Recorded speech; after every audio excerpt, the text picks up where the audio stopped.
everyone, and welcome to the Polar Bears International Tundra Connections program. My name is Jennifer, and I'm here with Jack, Gerrit, and Jen, and we are all excited to talk to you about the road from Churchill to Paris, here in what is known as the polar bear capital of the world, to what's happening in a few weeks at the United Nations Framework Convention on Climate Change Conference of Parties. It's called COP21, and it's a very important meeting. And one of the big themes today from Churchill to Paris is how you, as young people, can make a difference and have a voice. Our main audience is classrooms across Canada, the United States, and also many from around the world. So thank you so much for joining us today. I'd like to actually get started with a little introduction from each of our panelists to just for each of you to say who you are and why you're here today. So Jen, maybe we'll start with you. Sure. So my name is Jen Kay, and I'm a professor at the University of Colorado in Boulder, and I study Arctic climate and climate change. And I am here today because I'm excited to be a part of the Tundra Connections program, but also because later this afternoon we will be teaching my college level class. So this class is about physical climate change, and that's what I'm going to be discussing as a part of the panel today, and I'm really looking forward to it.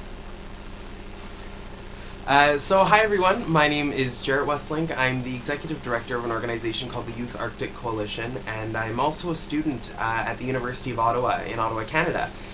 So I'm here today to talk a little bit about youth in the Arctic. I have the chance to work with young people who live in all 8 of the Arctic countries, and so bringing in the youth perspective into what's going on, especially as we're getting closer to the United Nations Climate Conference in Paris. Mm-hmm. Jack? Yeah, hi, I'm Jack Omelak. I'm with the Alaska Natic Commission. They asked me to come along because they wanted somebody that was charismatic. So, anyways, I was born and raised in Nome, now live in Anchorage. I oversee the Alaska Natic Commission, which is a co-management agency in the U.S. charged with managing the 2 U.S. polar bear populations. And speaking of polar bear populations, we have polar bears just outside our buggy one, and they have had a really great morning. There's 2 we had a chance to see. One was sleeping, and then it rolled from its right side to its left side and stretched, and now they're walking about. And it's really inspiring to see these magical creatures walk about. So it's great to be grounded here. Now, we have such great speakers, and if you have questions during this chat, then I invite you to post them in the chat window on Polar Bear TV on that page there, or you can email questions at pbears.org, and we'll see them during the webcast, or you can tweet at Polar Bears or hashtag Tundra Connections. So you can get those questions going, and I'm going to get this conversation going. I will explain just a little bit more about myself. I'm co-founder and executive director of Taking It Global, and Taking It Global is one of the partners of Polar Bears International, as well as the Global Encounters program. And our mission is empowering youth to understand and act on global challenges. And so before we talk about empowering youth voice in these climate talks, Jen, maybe you can give us a little bit of background. What is climate change? What causes it? And the link to the human-caused climate change dimension. Sure, and I just want to say this is a huge topic, so I'll do my best to give a little info, and I encourage you, as we're talking, if you have more questions, to come back to me, and we can just keep it going organically like that. So climate change. So the Earth's climate changes, and first maybe we should just start with what climate is.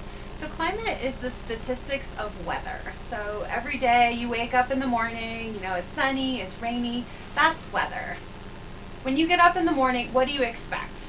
That's climate. So if it's winter, you expect it to be cold, you put a jacket on. So the Earth's climate has changed over its history. What's really concerning now is that the climate is changing really fast, and that rate of change is alarming because we as a species have really gotten pretty used to how things have been. So here we just have brought up, thanks BJ for bringing up some graphics. We have how temperatures have changed over the last 100 years. You notice it's warm just about everywhere. And that warming, scientists have looked into that, and we cannot explain that by natural variability, by changes in the sun. It has to do with increased greenhouse gases. And those gases in our atmosphere are, for example, methane or carbon dioxide. CO2 or carbon dioxide is a big one. We've had records going back 800,000 years from bubbles and ice cores. And we know we're at the highest level. We know it's us that's put it up there. And we know the trajectories into the future are just not looking like they're going to slow down. So this is a really serious issue. It's why we're talking about climate change and why youth need to be involved. Can you talk just a little bit more about the sea ice melting and how that relates? Sure. So maybe a little bit of context. Like, this isn't a new thing. Scientists talking about sea ice melting. Like, when I was 3, so definitely youth, the first climate models were being run, and they showed that the first place that should warm in response to increased greenhouse gases would be the Arctic. And that would be in part and related to the loss of sea ice. Mm-hmm. And so over the last 30 years, we've seen really dramatic loss, about half of the sea ice extent from when I was born in some years, which is crazy, crazy big changes. And we can't explain those changes by natural variability alone. We can actually see up on the screen right now the sea ice changing over the years, so I assume that would be winter. Yeah, you still get winter in the Arctic. Funny thing, right? I mean, it gets cold, and so the sea ice expands, and then it contracts. Sometimes we call that the heartbeat of the Arctic, like the sea ice going out in the winter and contracting in the summer. But that heartbeat has really changed in character as the climate has warmed, where we have less ice at all times of year, but especially when the ice is at its minimum extent. Well, Jack, you were born in the Arctic and represent the Arctic in a lot of your work. Maybe you can share a bit of a perspective for us on how Indigenous communities from the Arctic use sea ice, and also how changes in climate have affected traditional ways of life. Yeah, so if you remember back to some basic ideas regarding food webs, people in the Arctic, you have to remember, for many of us who live in larger cities, we don't necessarily have the problem of having to feed yourself on a daily basis. We just merely go to the store. And I know that some of the people that are watching sort of experience the same thing, living in rural areas. So what I'm getting at is rural areas of Alaska still to this day live what is called the subsistence lifestyle. That means that they wake up and for the most part on a daily basis they have to figure out how to put food on their table. It's one of the reasons why the U.S. is so involved in what's called co-management. And it means that the people who live and utilize the resources should have a significant part of how these resources are managed. That's how the Alaska Native Commission has come about. Essentially, that's my role. So the analogy is that much like marine resources like polar bears, seals, humans of the Arctic also depend on the sea ice to stage activities. It provides them access to new habitat, new areas of resource use.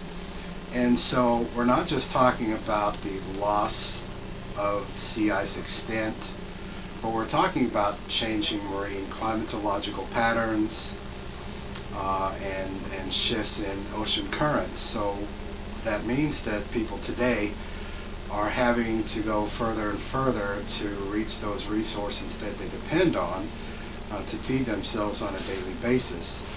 That's what we see happening with polar bears, but also with walrus and ice seals. So because of the changing marine patterns and the loss of sea ice extent and duration, people are now having to travel 100 miles one way from their village and settlement to get close to those resources in hopes of harvesting them. And that's causing some pretty intense hardship, and it is very acute over the last 3 to 5 years. We see the effects of that. Mm-hmm. And I have such a great appreciation for here in northern Canada, Nunavut, where I was just last week with a group of community in Arviat, and how people really do live off the land. And I'm really interested in seeing how Indigenous youth from the Arctic can play a role in being champions for the climate. Now, Gerrit, I'd like to go to you and ask if you could actually provide an overview in general of the upcoming climate negotiations at COP21 and Sure. why are they so important? So this year is going to be a really big year when it comes to climate talks around the world. And, one thing that a lot of people know about and have heard something about is the Kyoto Protocol. And that was an agreement that was written in 1997 that binded all the countries of the world together in some sort of a negotiation to try to reduce the effects of climate change around the world. And so this agreement that was written in Kyoto is coming to its end, and so Paris is really going to be the meeting where we come to the next agreement and we move forward with that. So this is a really big time. In 1997, not a lot of people were talking climate, and not a lot of people were, had seen the effects of that. So this meeting is really one of the first times that we'll come to an agreement after having done so much research on the effects of climate change. Mm-hmm. And also seeing the climate change. I mean, ever since the Kyoto Protocol has been passed, it's been very weak in terms of its impact on greenhouse gases in the atmosphere. And what has the climate done since then? It's warmed. 2015 might be the warmest year on record. It's crazy. The importance of this from a perspective that we're observing this, it's happening, and we need to do something. And then we see a lot of countries around the world who have started to make a lot of changes when it comes to their greenhouse gas emissions and other things. So there's countries that are getting, that are moving forward, and then they're going to bring that momentum, hopefully, to Paris, and we'll see something come out of that. And it's inspiring to see what the Youth Arctic Coalition is doing as you prepare for Paris. And I'm also happy to tell you all about a project. Some of you, in fact, are involved in it, and it's called Decarbonize. And we have classrooms in every region around the world that are gathering, and they're meeting together through online technologies, video conferencing, and they're sharing perspectives and ideas to prepare a paper that will in fact be presented in Paris. And there are many ways for people to have a voice, because many humans are really impacted.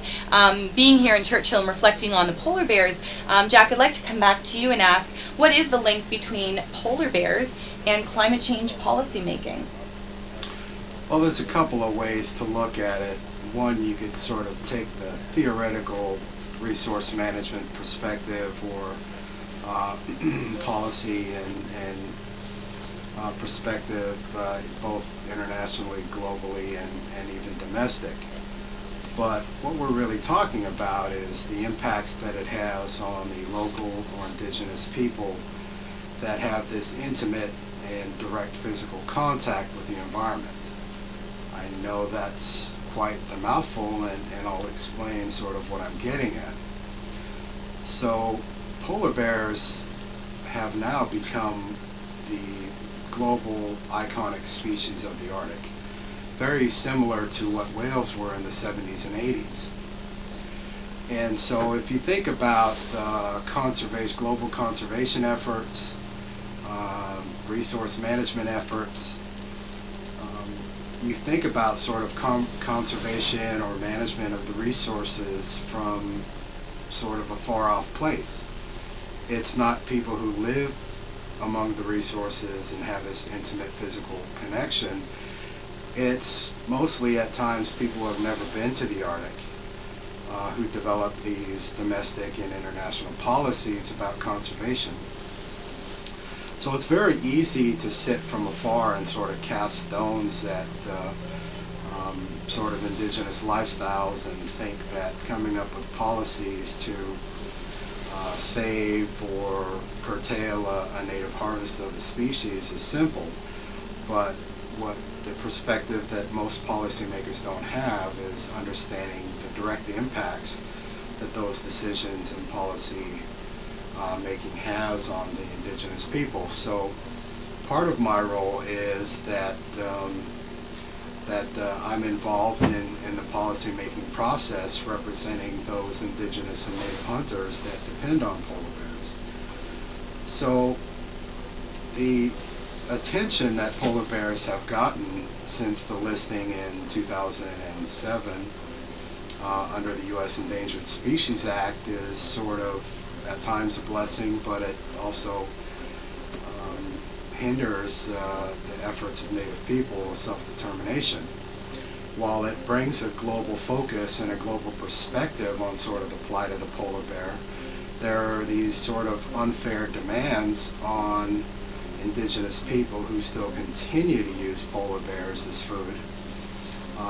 That there comes pressure to stop harvesting them. Mm-hmm. And so the position that the Nanick Commission and our partners take is the real problem, and it was just recognized in the U.S.'s domestic conservation recovery plan, which I was one of the primary authors. The primary threat to the polar bear population is the loss of habitat, meaning the loss of sea ice. Mm-hmm. But it's very unfortunate that because of sort of the global pressure and the inability of governments to come together and develop ways to address climate change but as a result of global carbon emissions, they sort of throw their hands up and say it's much easier to regulate a small, underrepresented indigenous group, so let's tell them to just stop hunting. And it's sort of a cop-out because we think that there are other ways to address the primary threat. And a small annual removal of people merely trying to put food on their tables is not the primary threat. Mm-hmm. But because of the focus and the inability of governments to address the real problem, the burden sort of falls on the small populations of native hunters. There are actually a few questions coming in. I'm going to follow up with you on them because your background is polar bear management. One is, how many seals does this is from Brooklyn, how many seals does a polar bear eat in a season, and could polar bears live in a warmer climate? Yeah, I'm not sure about how many seals a polar bear eats in a season. You have to remember you can't generalize polar bears. You have 19 different populations, all living within pretty much unique environments. And so it depends on what type of local environment that polar bear is in. I know that's sort of an easy answer. And the second question was... Could they live in a warmer climate? That's something that is still being debated. If you look at what we call distinct population segments, of which they've identified 19 and probably even more, it's sort of how fit is the subpopulation, even the individual, what type of alternate resources are there. So it's much more complicated than that, and I don't think that you can give sort of a broad answer to that. Jen, I'm going to come to you. Tabia has asked about the progress. So this has been an epidemic for years. Have we made some form of change yet, or no? So we were talking a little about the Kyoto Protocol in our discussions, and people often hear this and they think, oh, governments of the world came together, they're doing something about this. If you look at what's happened to carbon dioxide since Kyoto, it has done nothing but gone up. And actually, a more effective climate treaty was a treaty that was passed to reduce ozone loss in the stratosphere. So this was the Montreal Protocol, and we can talk about why that protocol was easier to find a solution for than the Kyoto Protocol, why it was more effective. But and I think there's some lessons there for policy, but I think the take-home message that I want to say is we're really doing nothing about this if you look at it from a climate perspective. CO2 continues to go up. We hit 400 parts per million, and that's the urgency, and that's why COP21 and other actions and other things that people are discussing are so important. So let's talk about change and engagement in a policy process. And maybe we'll go. Maybe I'll ask you a question about scientists, and then Gerrit, I'm going to come to you and just from a youth perspective. Mm-hmm. What are scientists doing? How are scientists engaged with policymakers? So I will say, as a scientist, my voice is the same as everyone else's voice, right? I vote, and I don't make policy. Like, I do science, and there's a lot of people who do science. So one of the organizations that provides scientific information is called the IPCC. It's the Intergovernmental Panel on Climate Change. And government is in the title because basically what this is 190 governments from around the world asking their scientists to get together in a volunteer effort to put together climate change information. And they do that about every 5 years. The last report had 3 main conclusions. Warming is unequivocal, human influence is clear, and continued greenhouse gas emissions will cause further future climate change. And BJ pulled up a picture here. We have some of the scientists, again, from all over the world, reviewing the state of the literature. It's policy relevant, but it's not policy prescriptive. There's nothing in that that says this is what we need to do. Mm-hmm. It's information for the policymakers so that they can take some sort of action, what they think is appropriate. And it's really great to have the scientific community involved in coming together. And this whole event today is about getting youth involved. So I think now is really a great time, Gerrit, for you to give us a glimmer of hope. And what do you see? What was your experience attending COP19 in Warsaw? And what do you have planned for Paris? So, getting young people involved in this conversation is something that I think is super important, especially because I know we were talking about this over the last few days. My generation, we're very much a connected generation. And, we're available to talk to anyone in the world almost any time, and that's something that's extremely powerful. So 2 years ago I had the chance to go to COP19 in Warsaw, Poland, and I was 17 at the time, so I wasn't actually able to get into the building. You had to be 18 to do that. But from what everyone else was saying is there were a lot of young people there, and those young people, they weren't afraid to go up to the negotiators and be like, hey, this is what we think, this is maybe what you should do, this is, what we think should happen, and they were able to get directly involved in that. And that's a conversation that should keep going. It's easy for someone to tweet at a negotiator, tweet at a politician, and they look at their phones, they look at Twitter, and so there's ways to talk about that and to connect people. So I know for us going into COP21, we're going to have a few people who will be at the negotiations, and we're attending a few of the side events really to try to bring the Arctic into the conversation. When you're looking at COP as a whole with all 193 countries, well, there are only 8 out of the 193 who are in the Arctic.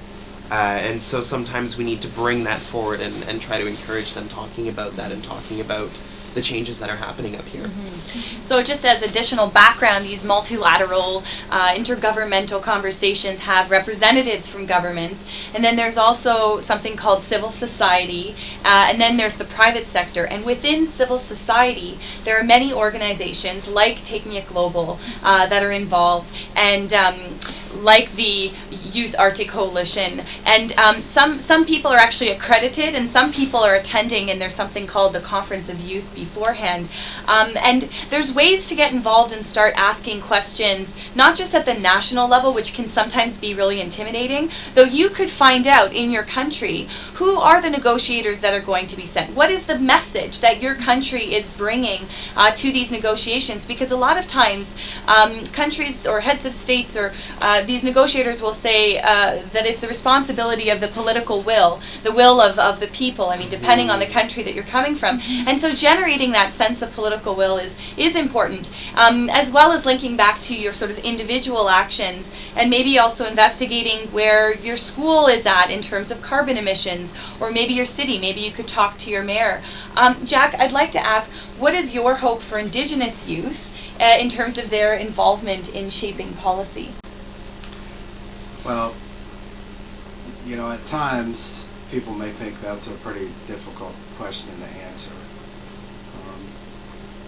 Because, quite frankly, there is not a whole lot of formal opportunity for young people to make effective change or integration into formal policy, strategy, and management. And so we see this quite a bit in anthropological efforts, field research, when sort of the voice of the youth is often intentionally cut out of studies because, quite frankly, there's this bias that young people don't have the experience to have anything sort of substance to add to the discussion. That's very unfortunate. If I wasn't doing what I'm doing now, I've always thought that being an educator of some sort, a professor, was really my calling because of the perspective that young people can offer old fuddy-duddies like me. And so I think one of the things that's promising is, I'm 44 years old, was born in '71, and I grew up sort of bound by the restrictions of outdated ways of thinking and doing things. We had understandings of what, how we should act in society, how we should be involved or not involved in decision making or management. And quite frankly, we never had any new ideas. And although, as I said, I'm over 40, when I came out of college, I was immediately forced to deal with those issues. It was less than 10 years ago when I finished my degree, and people felt threatened because they thought that I was there to take over, take their job, or question sort of their outdated ideas about things. But really, all I want to do is come back to my community and make a positive difference. So what am I saying is I work quite a bit now with kids because too often they are left out of the formal process. And what's good is what I've seen from the younger generation is they aren't bound or restricted by these outdated ways of thinking, problem solving, and developing solutions.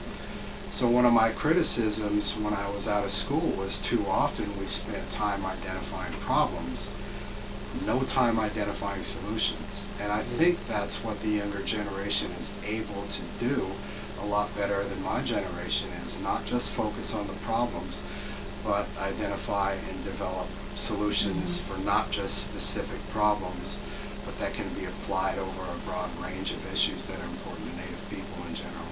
I really like that focus on solutions, and it's an interesting reflection on what inspires solutions and that mindset, and just being able to see, as you saw on the screen just now, a flash of the polar bear literally sitting outside of our window. I think that we can draw a lot of inspiration from nature itself. Polar bears being in a way iconic as a source of inspiration for solutions, and sometimes we create these problems and tensions, and if we focus more on those problems, we end up perpetuating the problems. And that leads me to another question I'm going to ask you guys to respond to that has come in online. So why do you choose to recognize the problem now? Because this has been an epidemic for years. In that time, we have caused so much damage. You realize that, right? So, Gerrit, do you want to respond to that? I do, and I think this really ties into what we've been talking about. When I was young, people would always tell me that if you sent a letter to your mayor or to a politician, they think that 1,000 people are behind you and think the same way. So they take a lot of, they really do take those points from the public, and so when you have all of a sudden people who are talking about it, who are posting about it, who are sharing, who are just trying to encourage the conversation about climate change, government picks up on that. And unfortunately, in the last few years, people weren't talking about it, and so government didn't feel like they had to. But now that people are trying to, and they're talking to their representatives, and they're talking to organizations about it, they're taking note, and they're starting to make those changes. So, going forward, that's really what we need to keep doing, is hold that conversation and let it continue as much as we can. I feel like from a scientific perspective, it's kind of been a one-way communication, though. It's like we provide this information that the climate is changing, we're responsible for it, and I feel like the policymakers have really let us down. Like, we've been really active about communicating that, and I mean, scientists are scientists, oh my God, sometimes we are horrible communicators, but we're doing our best. And so the real question is, what can the next generation, what can we do now? Like, what can the generation that's here on planet Earth now do? Because we're handing down something to the next generation that's just not the same as when we arrived, and that's kind of not fair. So it sounds like scientists, and in general the scientific community, needs partnership from communicators, and young people can play a powerful role as communicators. And if we look at the recent election here in Canada, I know that our new elected Prime Minister, Justin Trudeau, has been very responsive to questions posed to his party in terms of his commitments to Paris and the delegation that he's preparing to send. And I think that those commitments that leaders can make to people will really be a response to the questions that people ask, and to show a sense of urgency, and again, kind of going back to creating that political will. So creating awareness, and this is a reflection we can all take in our own little realms of how can we increase awareness, among our families, both in terms of the actions we can take locally, also challenging policymakers. And maybe now we can open it up to the role of business. Does anyone want to comment on the role of business in this? That's really interesting, because my experience at COP19, I was talking about how I wasn't allowed in the actual negotiation building, but I went to all the side events, and one of the things that I went to was the World Climate Summit, I think they call it, and it was a meeting of business leaders talking about their role in climate change. And I was really disappointed that those two conversations, the government side and the business side, weren't happening at the same place, because there is a huge role that plays. I know one of the things that we've seen in the last year is, President Obama and Jinping of China have been talking about what the two biggest emitters in the world can do together to solve their greenhouse gas emissions. And one of the big parts in China is that the China Power Corporation, the big company that runs all of their coal power plants, when the power plant comes to the end of its life, which is only about a 30-year life cycle, they're not reopening it. There isn't a single coal power plant that will be reopened. So there's a timeline of 25 years where China's power will be coal-free, and that's incredible, and that's the role of business. And so I think that there needs to be that, again, it's a communication thing.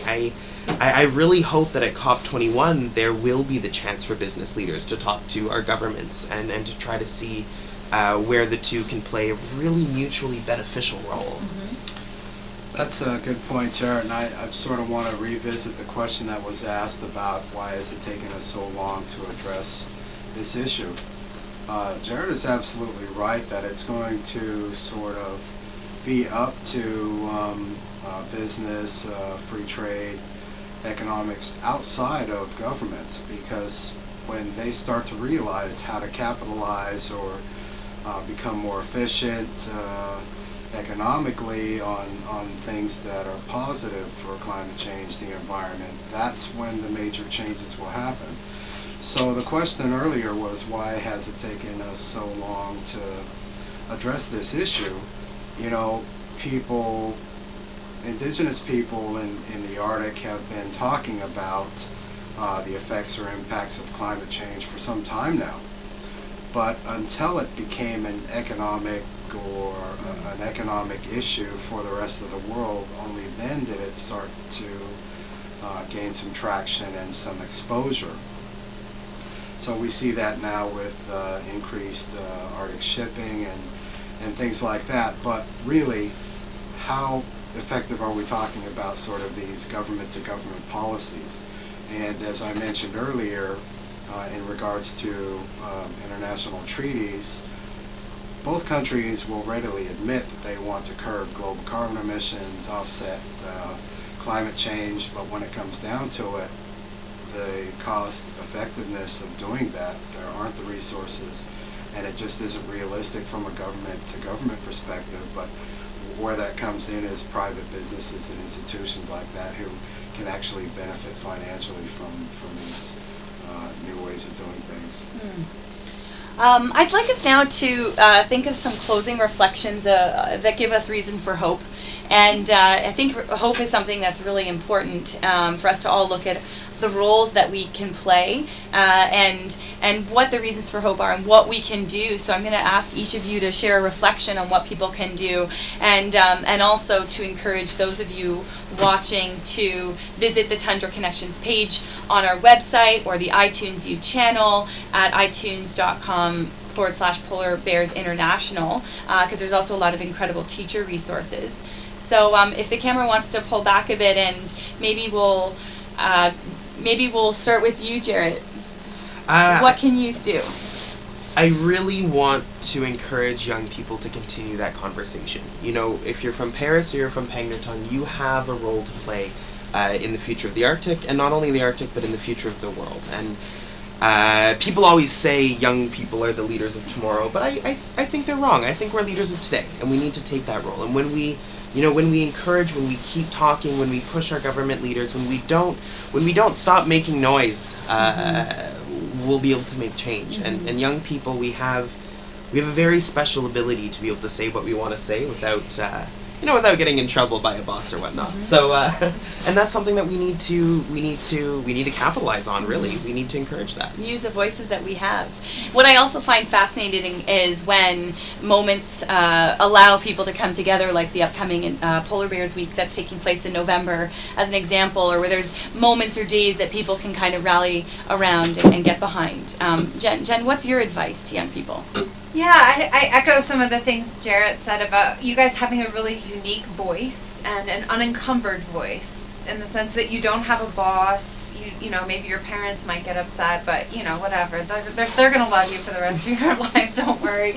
Like, say what's on your mind and get it out there, and ask those tough questions and take on those tough issues.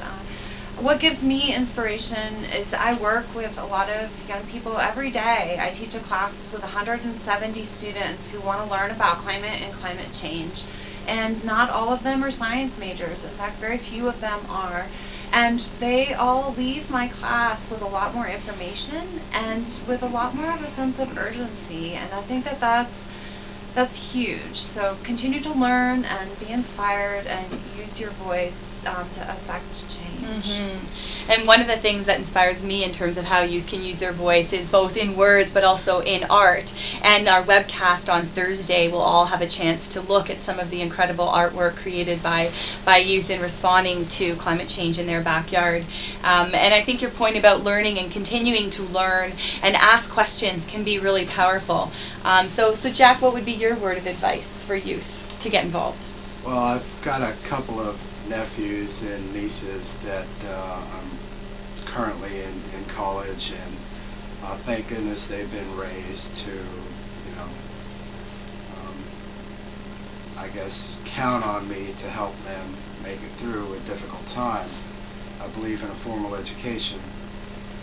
But most importantly, what I tell my nephews and nieces are, one, status quo is very rarely acceptable. Two, be critical in everything they do, in everything they read, what they say, what they think, because too often answers, ideas, or solutions are not that simple. Three, be respectful. And one of the lessons that I learned, it may be good to think that we have a new way of doing things, sort of barging into the room and making demands, but one of the things I learned from my mentor, he used to tell me, you may be the smartest person in the room and you may have all the answers, but don't ever forget, always let everybody leave with their dignity.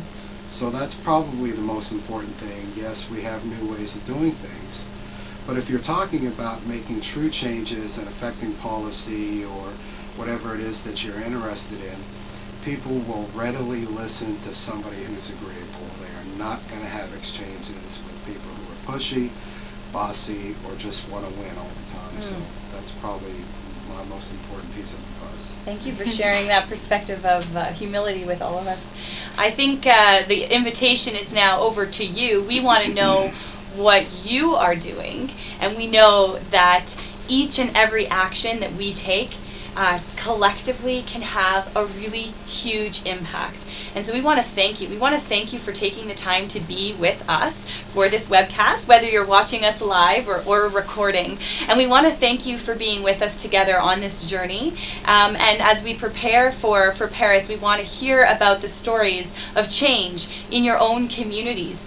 We also want to invite you to complete our post-broadcast survey so that we can improve our programming, and you will be entered entered into a draw to adopt a polar bear. You can also adopt a polar bear on your own and with your family. Maybe this is something that you can think of for the holiday season. Help us save the one polar right out bear.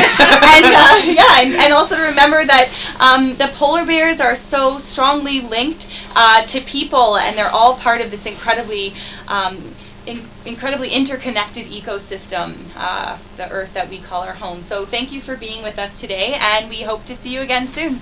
Bye. I guess.